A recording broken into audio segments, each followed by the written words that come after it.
Executive Marketing Manager for Economics at Macmillan Learning. Before we begin, I'd like to let you know the session's being recorded. It may be used for promotional purposes. We do want to hear from you, but due to the large number of participants, we have everyone on mute. To engage with us, please use the QA feature in Zoom. We'll be monitoring it closely and addressing your questions either directly in the chat or by sharing them with the audience during the session, or both, depending on the question. It is my pleasure to introduce our two presenters today. First, we have Justin Wolfers, a renowned economist, professor at the University of Michigan. He's also a co-author, along with Betsy Stevenson, of Principles of Economics, second edition from Macmillan. Justin's work spans public policy, labor economics, behavioral economics. He's widely recognized for connecting complex economic concepts with real-world applications. I'm sure many of you, most of you have seen him on various news shows over the past few years. Today, he'll be sharing his insights on the evolving role of AI in higher education, helping us explore how these tools can enhance both teaching and learning. Joining him is Joshua Hill, Senior Product Manager of Data Science and AI Strategy at Macmillan Learning. Joshua is a PhD economist with several years teaching experience in Principles of Economics. He's been instrumental in developing the AI Tutor with and Achieve and has been guiding Macmillan's vision for using AI as a positive force in higher education. Please join me in welcoming Justin Wolfers and Joshua Hill. Thanks, Scott. Joshua's going to start by sharing his screen, which is great. Should I share, Joshua, or you? You can start. You can share. It's fine. Okay. I'm going to figure out how to do it just as stylishly as Joshua.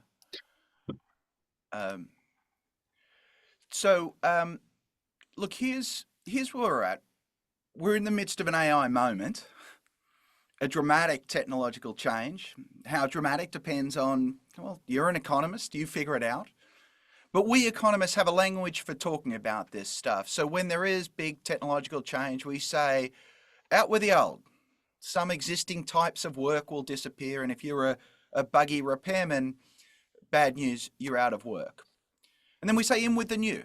Once the horse and buggy leaves, there's going to be new types of even more productive work that will arise. Maybe you'll become a car driver or a car mechanic instead.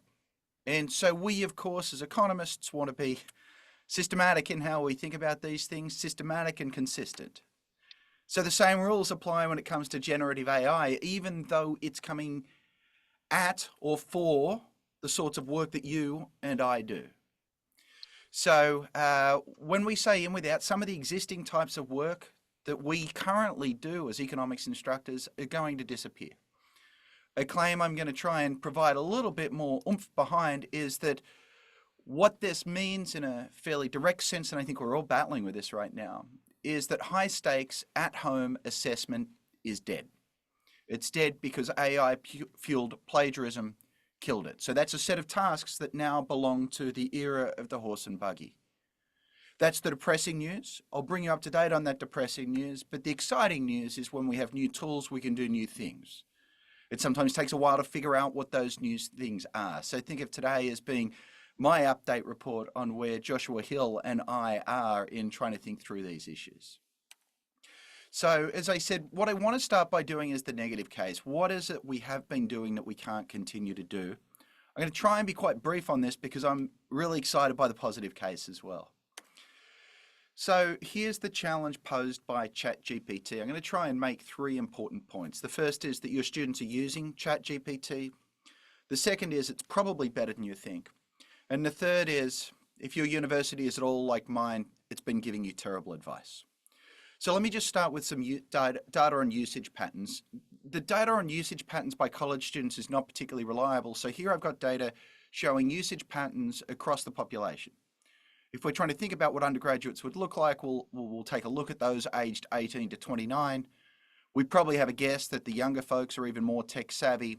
And we probably have a guess that those who are going to college are more tech savvy than those who are not. So the numbers in which I'm showing you, which suggest that 4 out of 5 young people are using ChatGPT and other AI tools, and that half of them are using it quite frequently, at least several times a week, is almost certainly an understatement for your students in your classroom, because we suspect there's more of this going on among college students than elsewhere. So students are using ChatGPT. What are they using it for? Look, here's some data I'm going to present, not because I think it's necessarily accurate. It's a survey from study.com, but you don't go to war with the data you want, you go with the data you got. And this is what we've got. 90% of students are aware of ChatGPT. 89% say that they've used it on their homework assignments. 53% say they've used it to write an essay, and 48% say that they've used it for an at-home test or quiz. Very few faculty are encouraging its use, so in most cases here, this is suggesting very, very high rates of cheating, using it as a tool where one is not allowed to do so. This is an early 2023 study before most faculty were integrating it into their classrooms. So that was the first point. Your students are using ChatGPT. That's a reality. We need to design our classes understanding that reality. The second point is, if you haven't been following it very closely, you might be surprised by how good it is. The first big flurry of news around AI came out when ChatGPT 3.5 was released. It was pretty good and pretty good at a lot of things, but it was also pretty bad at a bunch of other things. But if we start to look at what ChatGPT 4 can do, ChatGPT 4 can pass the bar exam. Better than passing the bar exam, it can beat 90% of students sitting for the bar exam. In order to get into graduate school, I had to take the GRE, and it does better on the verbal GRE than I did, although I am going to say I'm still beating it on the quant GRE. What about the sorts of courses that I'm currently teaching? I teach Economics 101. You might think that that is similar to AP Micro. Officially it is. I like to think my students get a little more. ChatGPT beat 100% of all students on the AP Micro exam. Scored a 5 out of 5. It beat 100% of all students on the AP Macro exam, and it beat 100% of all students on the AP Statistics exam. There's a different standardized test for Economics 101. You may or may not have heard of it. It's called the TUCE. It's meant to test the sort of stuff we hope students learn by the end of Econ 101. In the TUCE Micro, it beat 91% of all students who'd taken first year Micro. That was using ChatGPT 3.5. It's almost certainly the case ChatGPT 4 would have done a lot better, and we actually have 2 generations of models after that. You might think that what comes after 4.0 is 4.1, but that's not how OpenAI works. And it beat, even 3.5 beat 99% of students on introductory macro courses at the college level. So ChatGPT is very, very good at economics assessment. There was a student at Harvard who decided that what she would do is have ChatGPT write all her essays for all her classes. ChatGPT is very good at this. She used GPT 4.0. She got an A- in microeconomics, an A in macroeconomics, and a couple of other A's. This is at Harvard. The professor at Harvard said that her essay showed impressive attention to detail. So ChatGPT is getting close to straight A's at one of the leading colleges in the country. I want to be careful about what I'm saying here. I'm saying ChatGPT is very good at introductory economics. Now, why is that? It's because there's enormous material online about introductory economics, first year economics classes. What I'm showing here is a graph that, frankly, I made up, but I still think is true. It's just trying to give you a qualitative sense of things. The larger the quantity of training material, the better ChatGPT and its cousins will do. And there's so much material on Econ 101, it's basically nearly perfect at 101.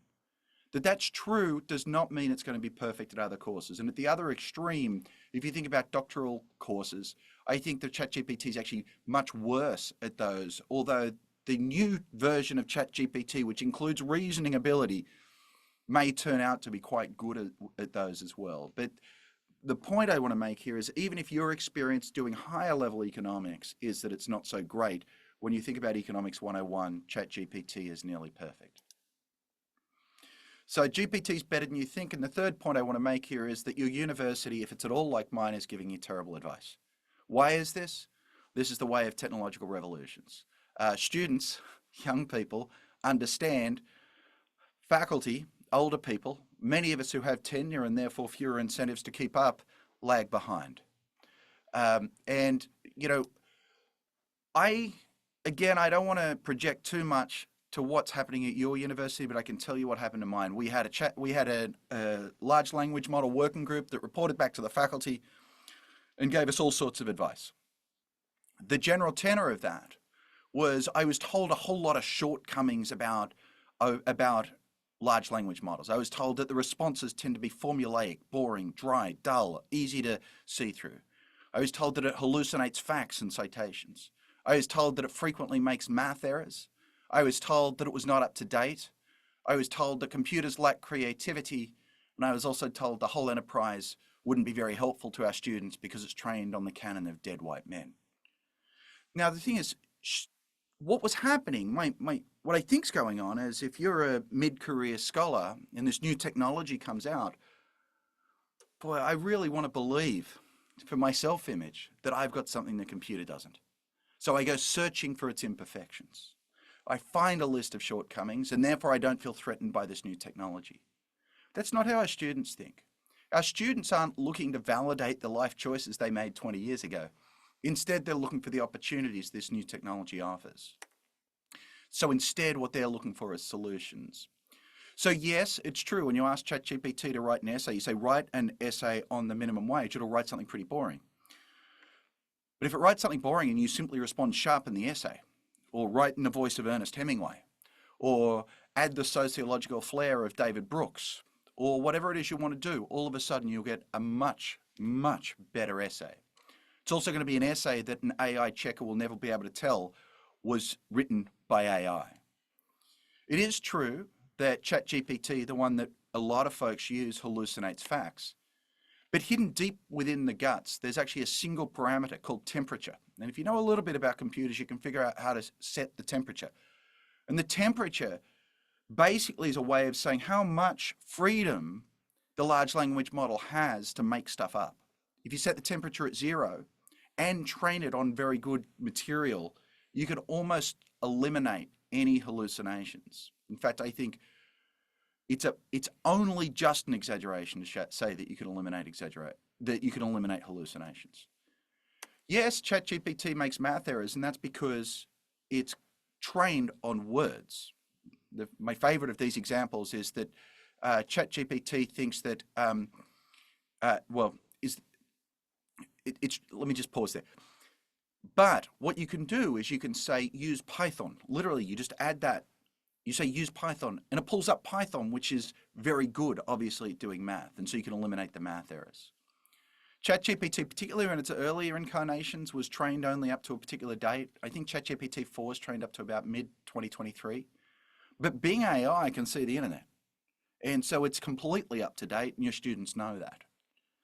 Some people say the computers lack creativity. I don't have time to go into it here, but there's a slew of studies actually showing that large language models in a number of dimensions appear to be more creative than both undergraduates and graduate students. And yes, it's true that ChatGPT was trained on the canon of dead white men, and for better or worse, probably for worse, so are our introductory economics classes. That's the material we're still teaching. So it's a reasonable critique, but it is the state of the field right now.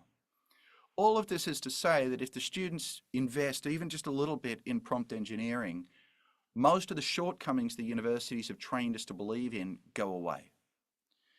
And so, again, I feel like I've been somewhat misled or underled by my university, and I have something of a meta theory of what's going on. Here's my meta theory. The universities, we as academics really want to believe in the beauty of the ideas that scholars bring to the table. And we want to believe that each of us and each idea is a beautiful flower, whereas computers are ugly and robotic. They don't have what you and I have. We spent years studying to get this far. And so a lot of people who are giving advice have gone on this sort of search for what the AI can't do. And if you search for something enough, you'll find it. We have a word for this. It's confirmation bias. If you search for ways in which something is ineffective, you'll succeed.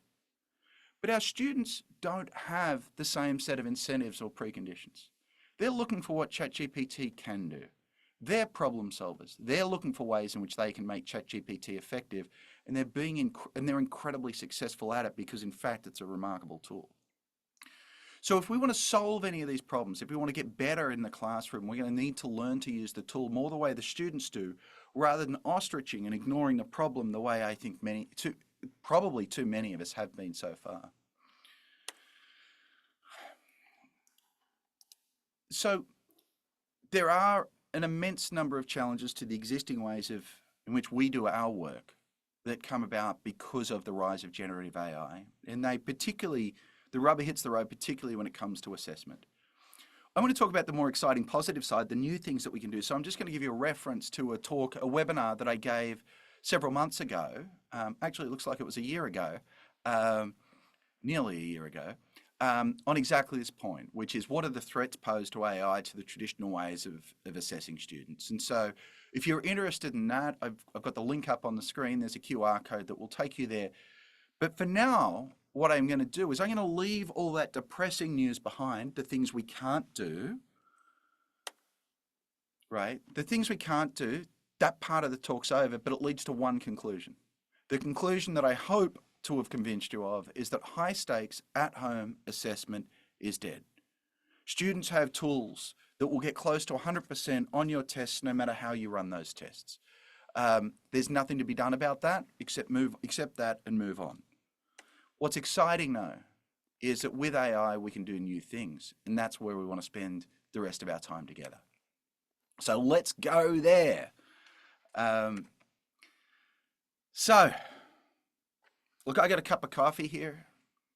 If you've got a cup of coffee, let's have coffee together. This isn't meant to be too much like hard work. It's a conversation among friends.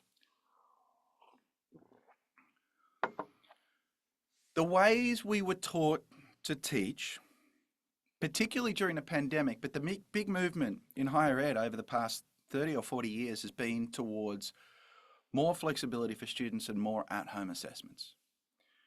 That, of course, is dead. And so the question is, how can we save authentic assessment so it's real? So that we get a true reading of what students have learned, and so that students have good incentives to actually go out and learn the material. So Adrian Wooldridge, a very smart fellow, used to be the editor of The Economist, now writes for Bloomberg. He asked this question. He says, can Oxford and Cambridge save Harvard from ChatGPT? His view is that the educational model used by Oxford is not under threat from ChatGPT, and therefore we in the United States should be adopting this model. He's right about the first part. He says the educational model prized at Oxford and Cambridge is not under threat from ChatGPT. You might say, well, what is that model? It's what's called the Oxford tutorial. Basically, if you're a student at Oxford, it's kind of amazing. Like, maybe I should have gone there. But if you're a student at Oxford, what's absolutely central is a tutorial. And in a tutorial, you go and meet with your tutor, an economist, once a week. You'll usually have to write an essay before that. And you will meet with them either one-on-one or sometimes two students to one, sometimes even 3 to 1 as their class size. And then they'll tear apart your essay, you'll explore ideas together, and an hour later you've not only presented your essay, but your tutor has explored the extent to which you truly understand the ideas, and he or she has challenged the ideas and you've had to defend them. What a marvelous form of education. And you can see why it served the British aristocracy so well for so long. But we're not all British aristocrats. The problem with this, I think you can see, is the economics of it. I am an instructor at the University of Michigan. I teach 500 students. So in order to implement the Oxford model, I would need 499 colleagues to help me. If I go to my dean and ask for 499 colleagues, she's going to tell me to get lost. So this is a GPT-proof approach to education, but it's uneconomic. So what can we do? Well, today's talk has one big idea. What Oxford gets right is personalization. What Oxford fails at is scale. The graphic in the background, yes, it was drawn by GPT, shows you just how many instructors you'd need just to educate a mere 15 people. You need 15 of them. And so how do we do personalization at scale? And the idea is instead of telling my dean to hire me 499 new colleagues, we can leverage this new technology so that it is as if each student is meeting an individual tutor who, just like at Oxford, will meet them where they are, how they are, who will understand what their needs are and teach accordingly. So that's the big idea.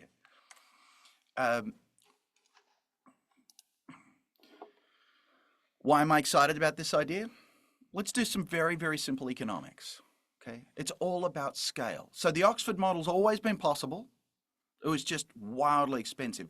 What I think AI allows us to do is replicate the Oxford model at scale. So this is just some very, very, very simple, crazy back of the envelope numbers. But what do we know? We know that university graduates out-earn non-graduates by about $1 million over the course of their lives. We also know, if you're an education economist, that causal estimates suggest that most of that's causal. So if over 4 years you add $1 million to the NPV of your future earnings, that must mean that each year you're adding $250,000 to your future earnings, or $125,000 per semester. And if you take 4 classes per semester, each class you take is giving you $30,000 worth of human capital. This is very exciting for me. I tell my students that. I tell them, in this class, you're going to become $30,000 richer because of me. Now, if AI can make me just 5% more effective at my job, then that means each of those students is going to be $1,500 better off. Where did 5% come from? I made it up. It turns out that the industry studies of how much more effective AI makes workers in a range of industries gives numbers up around 30% instead. So this is a very, very gentle form of an estimate. Now, of course, if each of my students is $1,500 better off, if I can harness these tools to leverage my teaching better, well, I have 500 of them, so that must mean that I'm going to create $750,000 more value, not this year, this semester, in the one class I teach. Right? So there is huge payoffs if I can achieve personalization at scale. Or I can just think about this from the econ department's perspective, which is we could save instructor time. Any of us here who teach large classes know that dealing with email is the hardest thing. It just overwhelms you with this many students. And if I can have a tutor that answers those questions so the students don't have to come to me, and I save a mere 1 minute per student per week, I have 500 students, so that'll save me 500 minutes or 8.3 hours. And maybe it's not saving my time, maybe it's saving my teaching assistant's time, in which case they're earning $60 an hour. That saves the university $500 a week, or over a 16-week semester, it'll save the economics department $8,000. So the economics of this are there's really big gains if we can find ways to harness AI so that we can really work at scale, personalization at scale. So that's the big idea. The big idea, and Joshua Hill and I are going to show you a whole lot of things where we've been working at trying to implement this to create new tools that you can use. We're going to show you 3 tools. The first is a Socratic tutor, which is going to give individual students personalized help. It's Socratic. It gives them help, but it doesn't give them the answer. I'm going to show you a practice exam coach, and if we have time, we'll get to a polling question generator. The most important thing here is not the 3 things on this list. It's that I want you to know that we're working on these issues, and we're going to just roll out tool after tool after tool after tool. Josh, who was a PhD economist who used to teach in the university, who's now given his career over to developing AI tools. And what a joy it is to be able to work with Joshua. And so I promise you, I got 3 things today. We're going to have 7 by next week and 43 by the week after that. And that's where we're going with all of this stuff. Before we show you anything, I want to give you one trick for how best to evaluate AI tools. And it comes from economics. Of course, we all teach our students about opportunity cost. And we remind them, when you think about buying a hamburger, is that a good idea or not? We don't say compare a hamburger to a steak. Steak is much more expensive. We say compare the hamburger to the or what else you could have instead of the hamburger, which might be a slice of pizza. And I want you to remember that lesson, because I think it really frames the AI opportunity really well. Too often when we talk about the work that an AI tutor can do, we ask, is it perfect? Is it perfect would be a totally reasonable question if we always had the opportunity to employ a whole bunch of perfect teaching assistants and instructors and colleagues and so on. But none of us are perfect. So the fact that the AI is not perfect is not a relevant consideration. What I want you to do instead is, as you think about some of the things we're going to show you, is to compare what the AI does with a realistic alternative. For me, that's a University of Michigan graduate student. They're wonderful, wonderful economists, wonderful people, very committed teachers. And the claim that I want to make, I don't want to make the claim that our AI tools are perfect. But what I want you to do as you're looking at the tools is think about what is it that a very well-trained graduate student would do as a teaching assistant. What sorts of answers would they give? And there and I want you to compare the AI to that. And I think we're going to do pretty well. Now, Joshua actually used to teach at a college that didn't have a lot of resources. And so he emphasized to me that actually, in many cases, the next best alternative is nothing. That students simply don't have resources, that community colleges don't have a lot of teaching assistants, that students don't have a lot of resources, and if you don't get something in class, you're not going to get anything at all. And there, I think the next best alternative is clearly going to be a lot worse than AI. So, before we transition, there's one question from the group. It's to you, Justin. What do you think about students doing short recordings as opposed to papers? What do I think about students doing short recordings as opposed to papers? That sounds like the sort of thing that should be AI proof. The AI is not going to generate the recording for you. But you know what it is going to do? It's going to generate a beautiful script. In fact, I spent 2.5 minutes on TikTok. I apologize for having done that. And I invented a character on TikTok called Fed Lasso.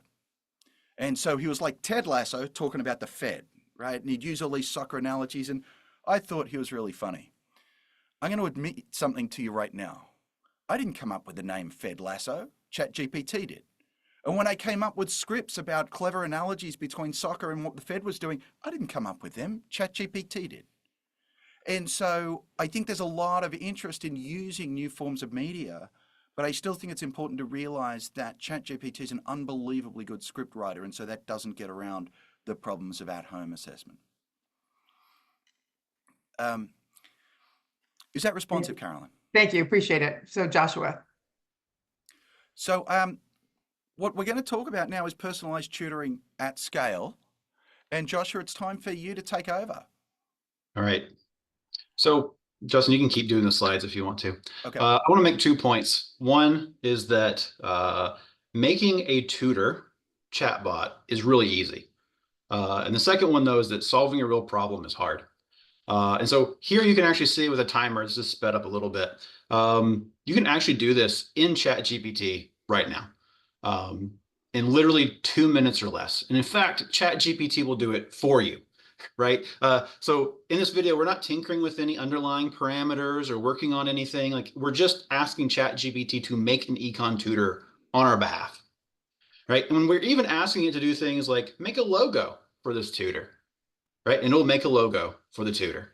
It'll even ask follow-up questions that are actually really important. What tone do you want this chatbot to have, right? And you can reply. Or what additional information should the chatbot have? And so, for example, don't just give away information, right? Or be truthful. Avoid making things up, right? And so as you set these parameters, then you can go and start using it. And you can deploy this to your students. You can make this in ChatGPT and send them a link to use this custom GPT. However, it is not a personalized experience. Right? For example, in this example, you put in what is the natural rate. It's going to go to what is the most common thing in its training corpus, right? The natural rate of unemployment. But however, what if the student was working on a homework question that was about the natural rate of interest or the neutral rate or the natural rate of output or potential output, Y star? Right? The student is getting incorrect information, even though they're using the common language that they might have or might use. So ultimately, this becomes, what problem does this solve? Like, what problem are we actually solving by doing this? Right? At its core, this is really like a souped up search. And if students knew already how to answer the questions that would identify and fill their knowledge gaps, they would just use Google, right? The issue is not that they don't have access to the knowledge, is that they don't know how to ask the questions to fill their knowledge gaps, right? And that has a common name. It's the Dunning-Kruger effect. You don't know what you don't know, right? They don't know what to do with an undirected chatbot. This is actually an early finding of product teams across the industry, right? Duolingo is actually really popular with this as they pioneered, we have a chatbot for our users to use. Well, they made the darn thing and nobody used it. You know why? They don't know what to ask. Like, how am I supposed to ask this machine to help teach me Spanish or help teach me Mandarin, right? It needs to be, you're not really solving the problem. Excuse me. Right.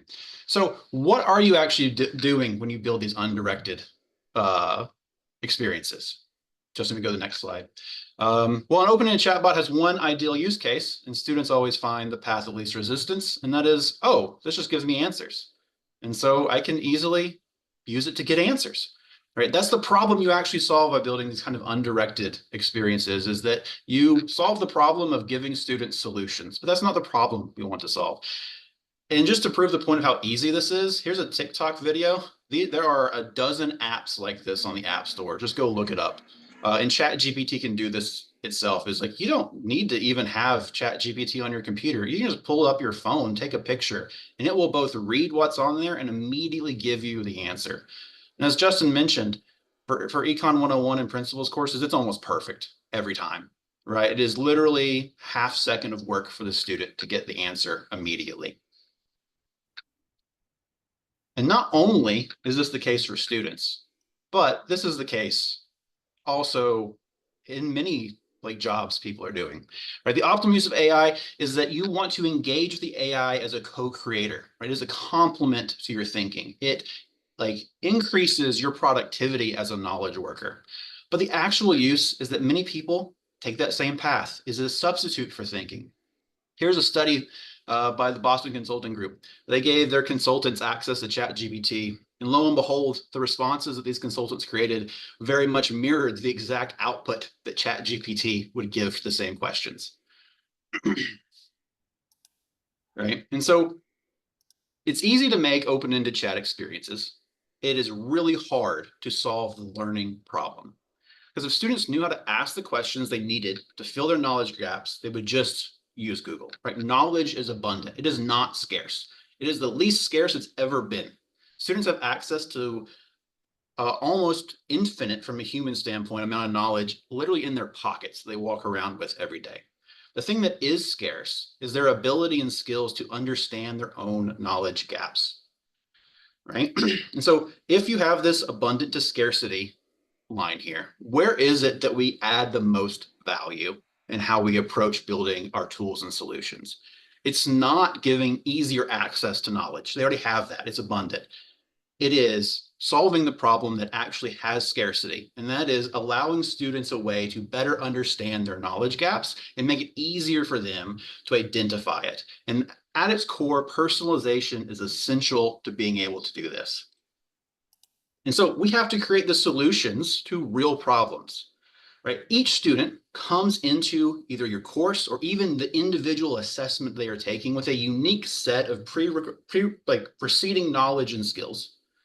And they need tutoring that can adapt to their personal situations. I like to say to meet them at their pace and place, like where they're at, and identify their needs with them together through the experience.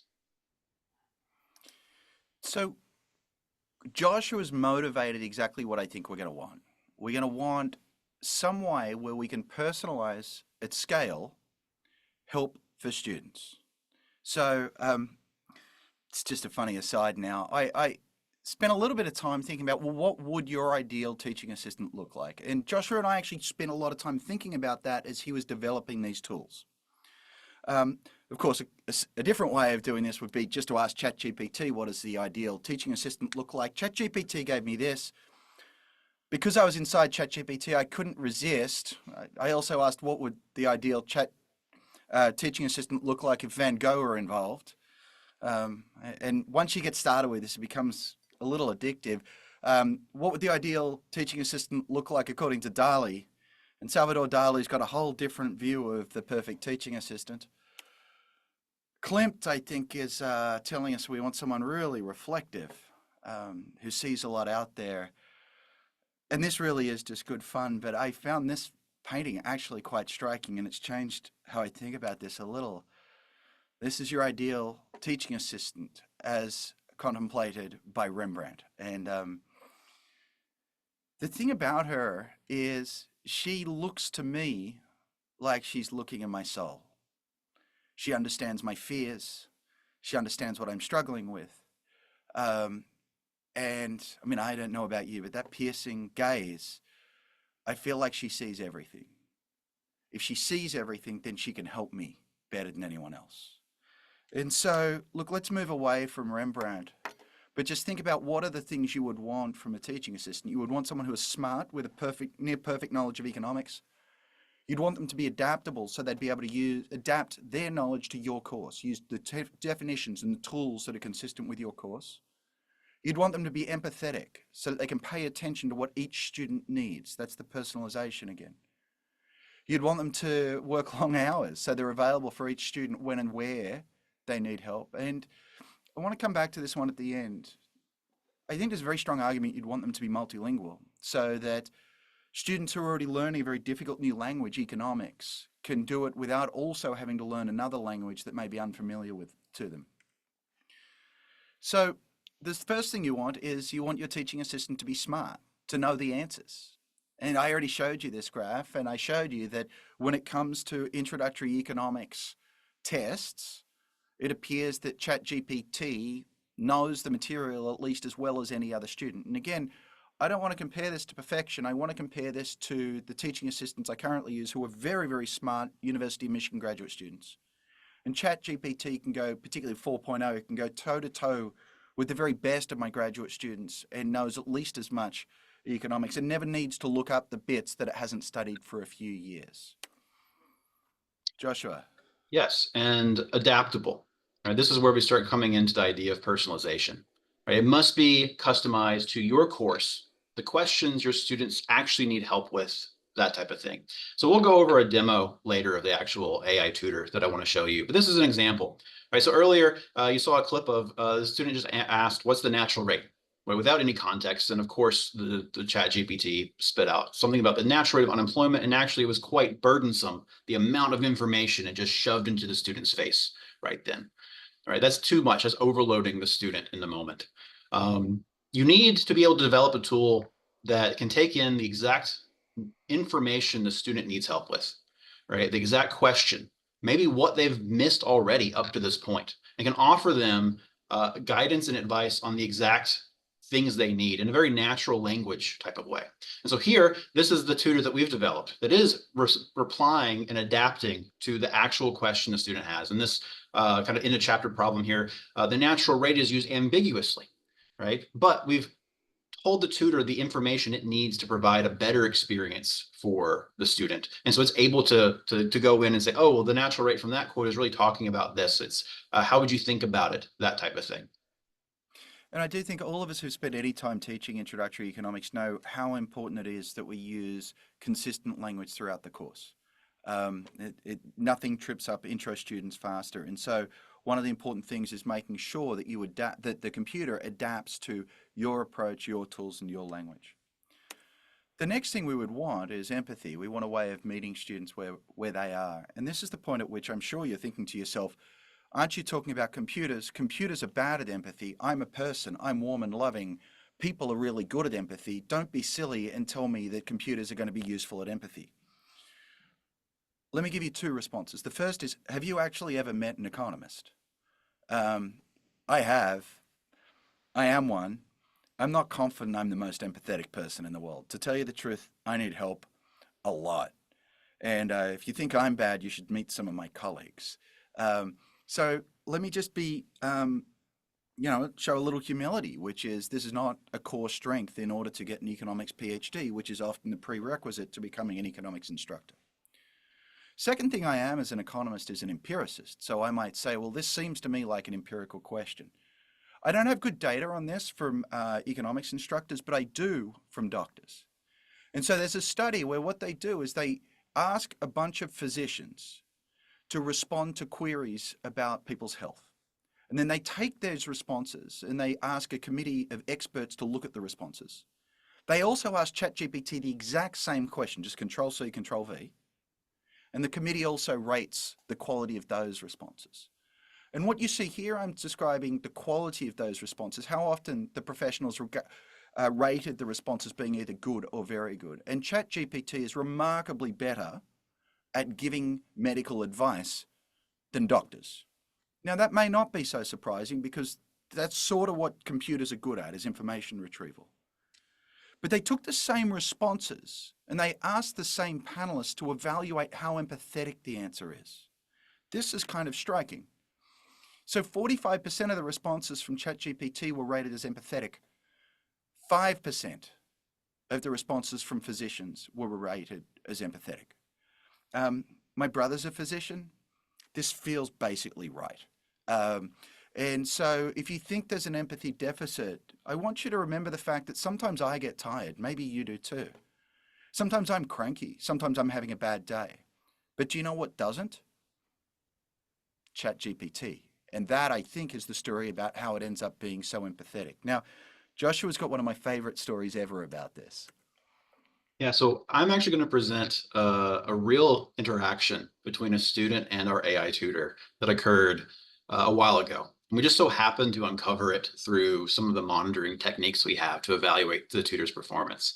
And so this was in an actual homework question working with a tutor, and the student made a comment, it's late at night, I need to go to sleep, but I should do this now, right? And so the tutor then generated a response that I understand that you're feeling tired, but it's important to get a good night's sleep for your overall well-being and learning efficiency. How about we continue this tomorrow when you're feeling refreshed? We'll be able to grasp these concepts much better after a good rest. What do you think? And the student said, okay. And the tutor said, great. Remember, it's important to balance study and rest, sleep well, and good night. The student said, thanks. And the tutor said, you're welcome. And then 12 hours later, the student returned and just said, I'm back. And the tutor was right there, ready to go. Welcome back. Hope you're feeling refreshed, ready to continue with the next reaction. This is from a chemistry course, hence the reaction.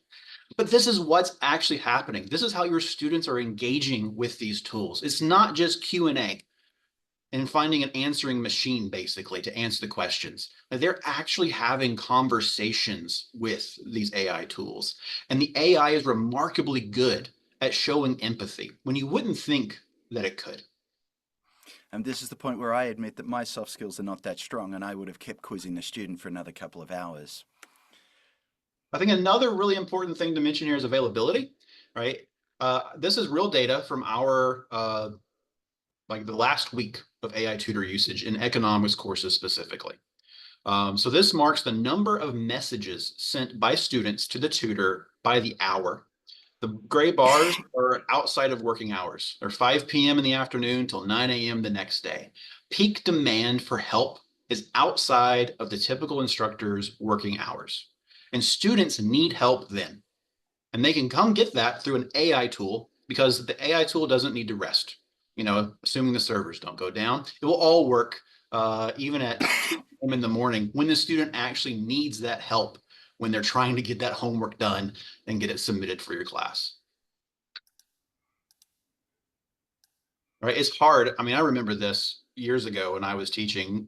Nobody shows up to office hours, right? Most students are not coming. And a lot of recent research shows that that's actually amplifying more and more because younger generations of students are generally they're genuinely afraid to come talk to instructors and people of authority, right? So it's hard to have students come and get help one-on-one, but it's really easy to find them at home. Right? It's really easy to give them the tools right there in the device they're using to conduct their homework. All right? First generation, underrepresented minority students and low-income students are less likely to take advantage of office hours than their classmates. So there's an equity concern here as well that AI can help address. I'm actually really optimistic about this part of it. That You know, where do a lot of our equity and inclusion concerns come from? Ultimately, they reflect scarcity of resources. And AI can eliminate that scarcity. It can meet people where they are. And another part of that, and I think very important part of this, and I think this is, I'm going to tell you the truth, this is the part I'm most excited about, is the fact that our AI tutor, and Joshua will show you this in a moment, can speak any language. Which means we can be more inclusive of students not from the United States or whose families are from different language backgrounds. And you might say, well, how important is that? And I did what any economist would do. I downloaded the American Community Survey for the last 5 years. I then took every economics major. I couldn't take freshmen, I'm sorry, so it's majors. And then I looked at the question and asked them about what language is spoken at home. And you can sort of see what you expect to see, which is, you know, Texas and Florida and California all have large populations that speak a language other than English at home. But I want to emphasize that this is not a Texas and California and Florida issue.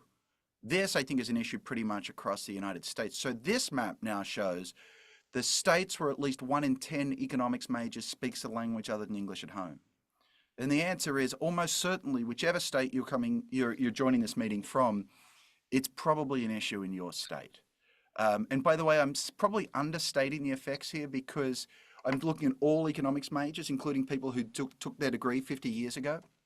If you look at younger people, the rates of non-English speaking backgrounds are even higher still. The point that I want to emphasize then is that language proficiency is probably an issue in your classroom. And if you're at all like me, and I only speak 2 languages, English and Australian, if you're at all like me, you can't help most of those students. And you might say, well, maybe what we need then is more bilingual resources. Here we see roughly 1 in 4 economics majors speak a language other than English at home. I suspect among freshmen today, it's probably far higher than that. You might say, well, what we need therefore is Spanish language resources, but in fact, that's totally wrong. If you take those 1 in 4 econ majors from a non-English speaking background, they speak an enormous diversity of different languages. They speak Spanish and Chinese and Hindi and Russian and Korean and French and Tagalog and Davidian and Japanese and so many other languages that I had to make a whole slice reflecting the many, many other languages people speak. I've got some good news for you. Our AI tutor speaks nearly all of those languages. In fact, it speaks the languages that are spoken by at least a minimum of 99.2% of economics majors in the United States. So that's the part I'm really excited by. Joshua, I know there's things you're excited by. Yes. And so I want to spend some time talking about what it is we actually build. And I think fundamentally, though, the issue is that students need tutoring, not tools. Right. And so what is the actual problem we need to solve? Is the students are heterogeneous in their needs and abilities. The feedback that they do have at scale has been homogeneous or non-existent. Right? If students are working through a homework problem or they're trying to learn something, they don't have personalized feedback to their exact needs and wants. Right? It does not meet them at their pace and place.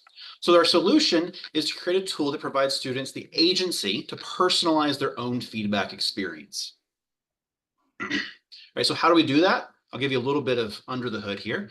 Macmillan Learning's AI Tutor, we spent a lot of time being really careful about how we wanted to develop this thing to actually target the problems we want to target. So we have a top tier LLM. We include a sophisticated and iteratively developed LLM set of instructions. This is prompt engineering, high quality assessment and solution content, the students' exact wrong answers, and the human authored feedback if we have it.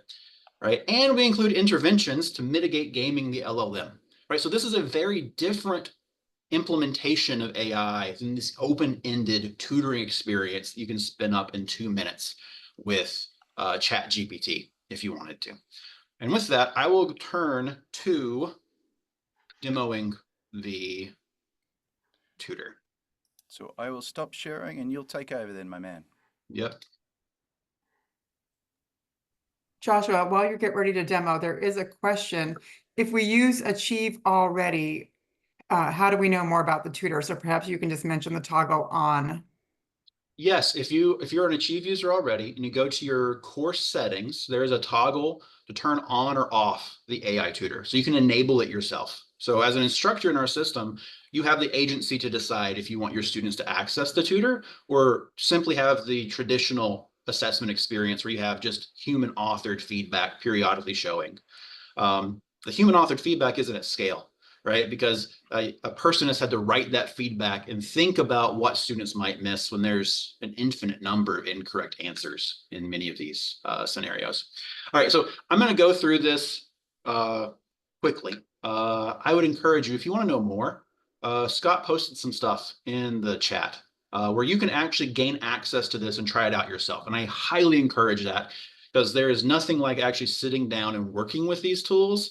You can watch me do it, you can see what I do, but actually doing it yourself is really the moment that you start to realize, wow, there's actually potential here of huge value that we should explore and we should try to implement.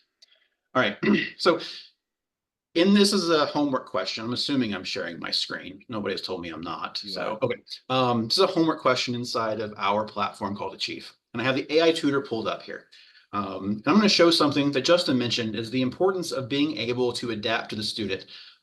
There's some obvious ways there, right? Of like, well, what's the student missing? What's their misconceptions? But the non-obvious thing is multilingual capacity. All right, and so I don't speak, as Justin, I only speak 2 languages. That's English, and then I'm from Nashville, so Nashvilleian English, which is Southern. However, luckily, the AI tutor speaks other languages, right? So I just copied and pasted some Mandarin that I had Google Translate create for me, right? And then I can actually, I'm not going to even ask it in Mandarin. I'm going to say, and the question is actually asking the tutor to translate this question into Mandarin. So that's what the Mandarin text there says. I'm just gonna say, table 2, please. Oh, there we go. And now it's translated the table as well into Mandarin there. I don't speak Mandarin, but I've had a number of people look at various languages that have been output by the tutor. And so far, I haven't had anybody tell me, oh, no, that's not accurate. They've all said, that's actually pretty darn good for a computer translating something. But I'll go back to English and it will go back. So how would you like to, it's taking me through a Socratic style here of what's going on. I'll start with underlying concepts. All right, let's explore opportunity cost. What do you understand by the term opportunity cost in economics? IDK, I don't know. Right, and so it will start giving me a little bit of information, but always ending with that question that the student should try to answer. How might the concept apply to choosing between activities? I'm going to show a little bit of example of something. I'm going to keep saying IDK because this is actually a way that we found that students game the system because these AI bots, even though they don't get tired, they do lose sense of their instructions over long periods of time. However, we can create interventions so that if we can detect students trying to game the system, we can actually like insert a little bit of like a hidden message behind the scenes that tells the LLM, hey, the student's kind of like gaming the system here, redirect them, right? And so it says, I'm happy to help you, but it's important that you give your best effort. So I'll say, is it the cheapest option, right? Maybe I'm a student, I'm confused about these values. Like, oh, I should choose the cheapest one. Like that's the one that I should buy, right? And it says interesting thought. Instead of focusing on cost, consider which activity provides the highest value. We're redirecting the student at exactly what they've missed. And they've revealed what their misunderstanding is through their natural language. We haven't had to guess at it. Right, we haven't had to figure out through like, oh, well, they clicked this button and did this thing and put in this number. We think they have this misunderstanding. Right? This is the power of AI to truly personalize the experience at scale, not just through the clicking of buttons, but through actually understanding the student, what the student tells us they need help with, right? And I know that we are getting short on time. And so I am going to also show that the AI tutor doesn't just work on those kind of simple input a numeric answer question. I can also work on questions that involve graphing, multiple choice, fill in the blank. Any question that is available in our system can work with the tutor. I'll say something like, I don't get what I'm supposed to do in the graph.